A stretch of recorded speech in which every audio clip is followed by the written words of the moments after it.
This is just a quick and dirty demonstration of the benefits of reverb applied to recorded music, particularly well-structured reverb, if you'd want to call it that, which is what I believe synthetic space actually creates. The particular music in question here that I'm looking at is a remaster of Porcupine Tree Gravity Eyelids that I did, plus a few other Porcupine Tree tracks from the same thing, but I'm starting with this one. So there's this guitar riff in the middle of the track. Just pay attention to how it changes with and without reverb. We'll start with without, so it's bypassed at the moment.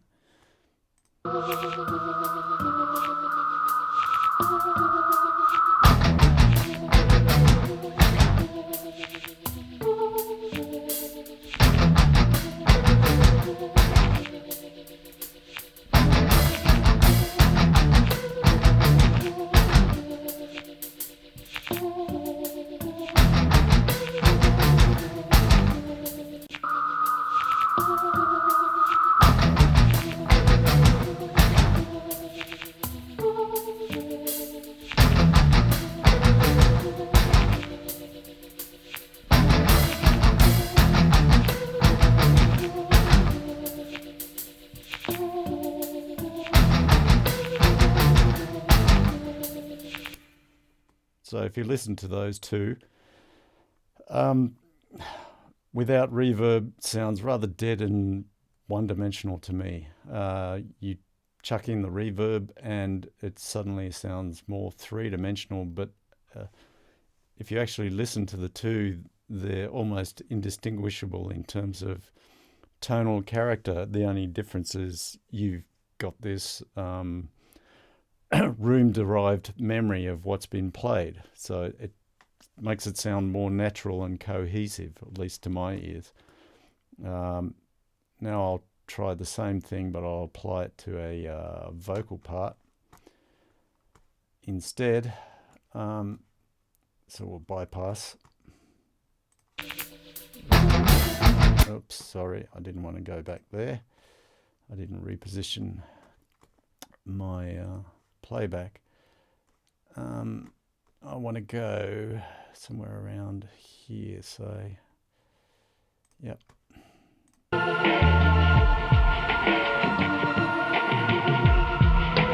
Give me a smile, please. Count the common. Watch my breathing slow, winding me up tears. Get inside my head and make it show.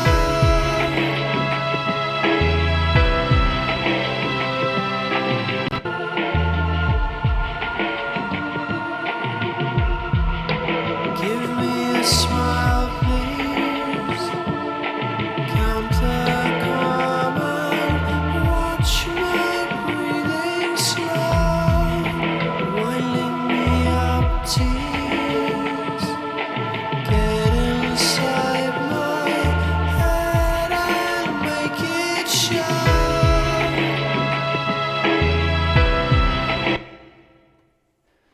Again, in terms of the total content of the music, it's pretty much completely unaltered. It's all exactly it sounds pretty much exactly the same, but without the reverb applied, it sounds to me like a mishmash of parts, like they don't stick together. There's no cohesion there. You put the reverberation in there, and then suddenly it all comes together and sounds like a whole. It's just got this underlying atmosphere that doesn't distract from the music. It doesn't do anything to distract from the music. It enhances the music. At least that's the way I feel about it. So let's have a look. A couple of other examples. I'll just put that out of the way so I can access my slider a bit better.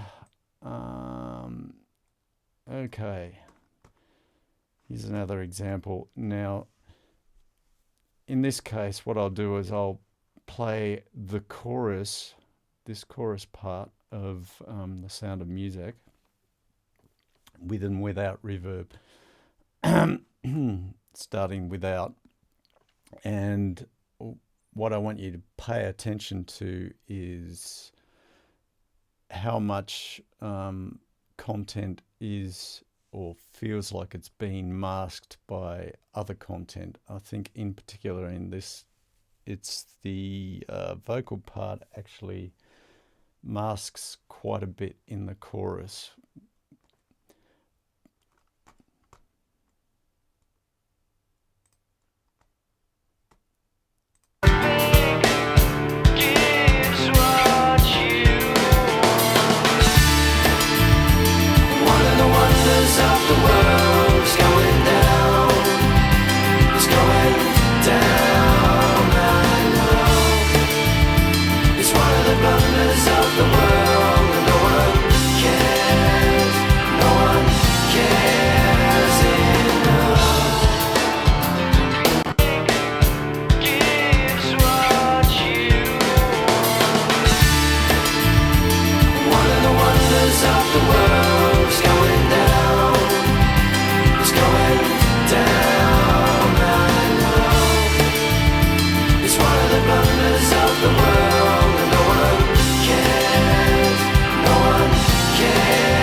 Again, the difference is very subtle, but I find it a lot easier to pick out the detail with the reverb than without the reverb. It reveals stuff that's underneath the vocal better. So generally my experience with reverberation and the lack of it in recording, it is very much that it's just toggling on and off between having reverb on and reverb off is a very subtle thing when it's used correctly. But the real benefit of it is in long-term listening, because basically what it ends up doing is reducing your level of listening fatigue, because your mind isn't struggling so much to try and pick out all the detail. So basically it changes how long you can actually listen to the music and feel unstressed by it, in terms of mentally stressed, not like emotionally stressed. It's how much workload your brain is having to do to actually comprehend what it's hearing and make sense of it. So it actually reduces that considerably, in my experience, basically. And finally, how about Heart Attack in a Lay-By?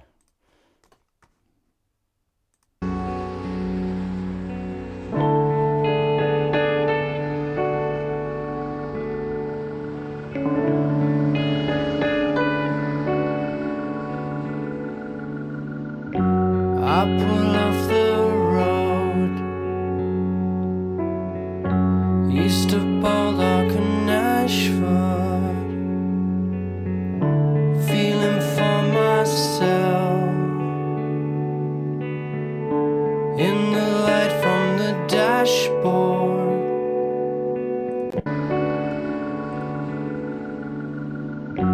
I pull off the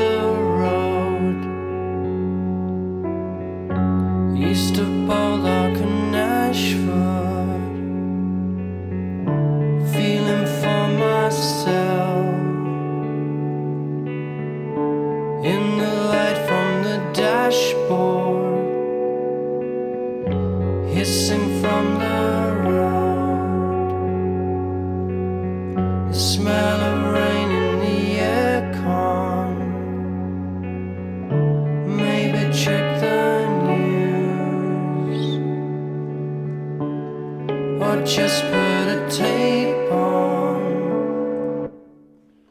So again, the effect, very subtle, but the difference is without the reverb, his vocal is entirely dry. There's, apart from, I think there might be some attempt at early reflection in the vocal part, but there's no other reverb in the lead vocal. Whereas everything else is completely atmospheric and a lot of reverb. So to my mind, that sets up this strange contradiction of one person being in a completely dead space and then the rest of the music in a live space. And it doesn't really sit well. But then when you add this subtle reverb over the top, it sort of integrates them into the whole. So it sounds like a cohesive image. At least that's the way I react to it. And just to point out that yes, there is actually something going on in there. I'll just play a little bit of it without the pass through, so you can actually hear that there is.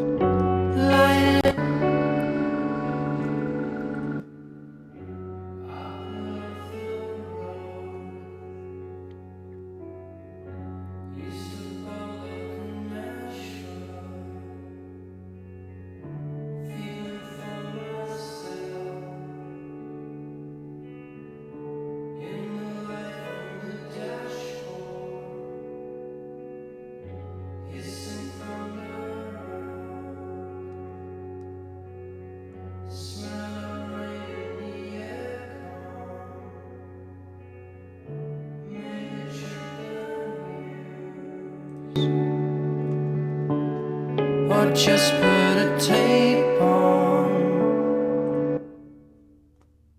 So there you have it.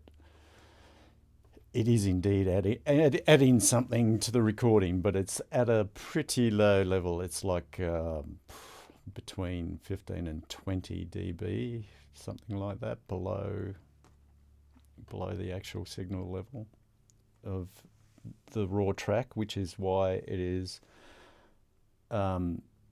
subtle and non-destructive to the actual recorded music.